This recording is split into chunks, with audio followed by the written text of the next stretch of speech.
What if I told you that most of the greatest heroes in the Bible had no proof that everything would work out in the end? They only had one thing: faith. And maybe that's why Hebrews 11 is not just a chapter, but a mirror for those who are still waiting for something that is not yet visible.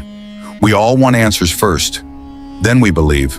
We want a path to be visible first, then we take action. We want God to tell us how everything will work out first, then we trust Him. But Hebrews 11 teaches a very different principle. Faith doesn't mean you see the whole path.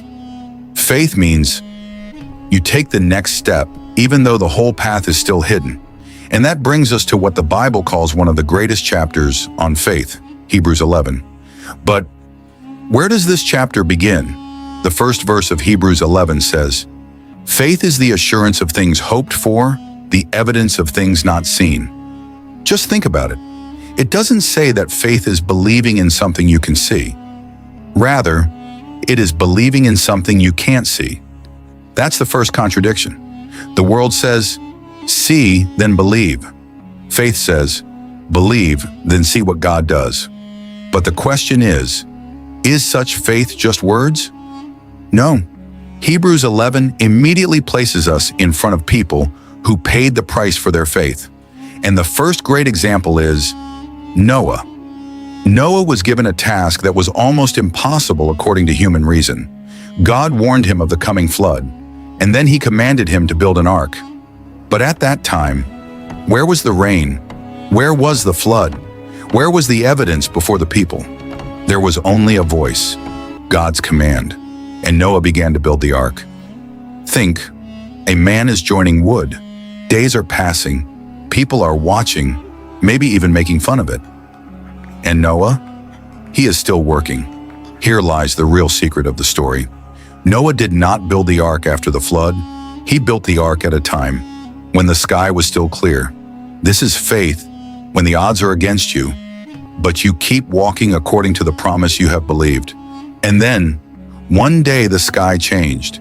It started to rain, and the people who had mocked Noah's faith, standing in the face of the storm. But Noah was already in the ark. But the next character in Hebrews 11 is perhaps even more surprising. Abraham. God called him. But the strange thing was, God didn't give him the whole map. He just said, "Go to the land that I will show you." Just apply this sentence to your life. If God said to you, "Leave your home, leave your old life, let's go," and then ask, "Where?" The answer was, "I will show you the way." Will you go? Abraham went. He did not know where the next turn would be. He did not know how far the destination was, but he knew who called him. That is the difference. The world moves by looking at the destination. Faith walks by, trusting in the one who calls. But Abraham's trial was not over yet, because the promise he was waiting for, he had to wait for years for it. And then, when the promise was fulfilled, God put that same promise to the test. Abraham received the promise of a son. Isaac was born. This was the son through whom God would fulfill the promise. But then God gave Abraham a command. That is extremely difficult for the human mind to understand. The command to sacrifice Isaac. This was not just a test. This was the ultimate test of Abraham's faith. Because the question wasn't just, can I abandon my son? The question was, will I trust God even when I don't understand His plan? And Abraham went forward. Hebrews 11 tells us that he went with the conviction that God is able to raise even the dead. This is a terrifying place of faith, when you don't have the answer, but you still don't abandon God. And then, heaven intervened again. God stopped Abraham. Isaac was saved, and Abraham learned. The God who promised also knows the way to the promise. Now the story moves on to a man who had everything in the eyes of the world. Moses. He grew up in Pharaoh's palace. He had luxury before him, power, royal life. But then he had to make a choice. On one hand, palace. On the other, suffering with God's people. On the one hand, comfort. On the other hand, danger. On the one hand, the honor of the world. On the other hand, the cost of walking with God.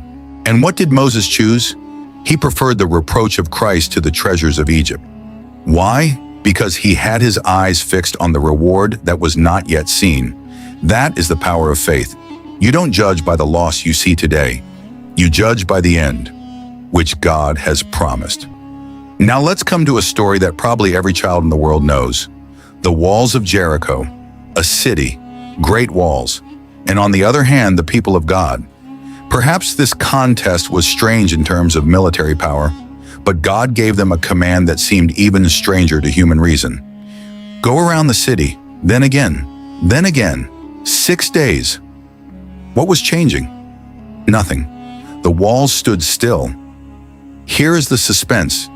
It is born. 1 day passed, the wall did not fall.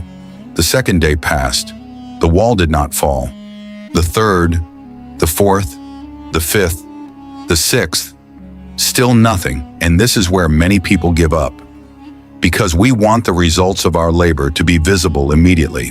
But faith sometimes says, keep going, even if nothing seems to be changing right now. Then the seventh day came. The voice was raised, and the walls fell. The walls that were an obstacle to man became a way for God. Now Hebrews 11 brings a surprising name, Rabbi. She was not a powerful king. She was not a military commander. She did not own a great empire, but she had faith in the God of God's people. And because of that faith, she took a risk. Here Hebrews 11 gives us a great lesson. In God's eyes, your past does not determine your future. People can identify you by your past, but God can see your faith. And that's why a woman who might have been ignored by society finds a place in the chapter of faith. So far, we've always thought that stories of faith always end happily. Noah was saved. Abraham received the promise. Moses led Israel to freedom. The walls of Jericho fell. So maybe faith means you ask and you will receive immediately. But Hebrews 11 breaks our expectations here. And this is perhaps the most important part of this chapter. Because in the end, some people died without seeing their destination. Some endured imprisonment. Some were whipped. Some endured chains. Some were persecuted. Some even suffered death. And the Bible doesn't say that their faith failed. Rather, that was their faith. Here the story turns. Faith doesn't always mean that you will get what you are praying for. Sometimes faith means that you don't give up on God even when you don't get an answer. This is where Hebrews 11 comes into our lives. Maybe you too are waiting for something that hasn't yet been answered. Maybe you have prayed over and over again. Maybe you have tried over and over again. Maybe you have seen people move forward while you are standing there. And a question arises in the heart, God, when? This is the pain of Hebrews 11, because even the people of faith waited. They cried, they suffered, they didn't know what would happen next. The only difference was they didn't see their current situation as their final story. Hebrews 11 does not teach us, if you believe, you will receive everything. That is not the message of the Bible. This chapter goes much deeper than that. It says, some saw a miracle, and some showed loyalty while waiting for a miracle. Some saw the sea parting, some endured imprisonment, some defeated enemies, and some did not give up their faith until death. But one thing was common to all. They trusted in God's promise more than in the world that was seen. That is faith. Forget Noah now. Forget Abraham. Forget Moses. Forget Jericho. Now put yourself in that story. What is there in your life that is not yet visible? That prayer that has not yet been answered? That dream that has not yet been resolved? That problem that has not yet been resolved? That wall?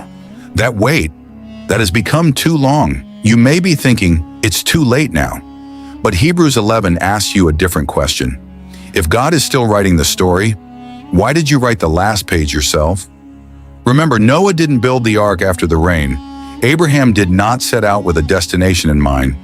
Moses did not see the future before he left the palace. The walls of Jericho stood there for days before they fell.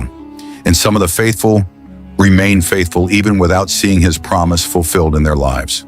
So, if you don't see anything today, it doesn't mean God is not doing anything. Silence is not always absence. Sometimes, behind God's silence is His greatest provision. Perhaps today is the most difficult chapter of your life. Perhaps you are tired. Perhaps you have tried so many times that you don't even feel like trying again. But look at the people in Hebrews 11. They were not perfect. They were not always strong. They didn't always have the answer. But they didn't always give up. They didn't stop trusting God. And maybe you don't need the answer to your whole life today. Maybe you just need the next step. So don't decide your whole life today. Don't make your current problem your final destination. If the path doesn't seem clear, then just take the next step. If the wall isn't falling, then just keep going. If the answer hasn't come, then don't give up on God just because He hasn't answered yet. Because faith doesn't mean you know what's going to happen next.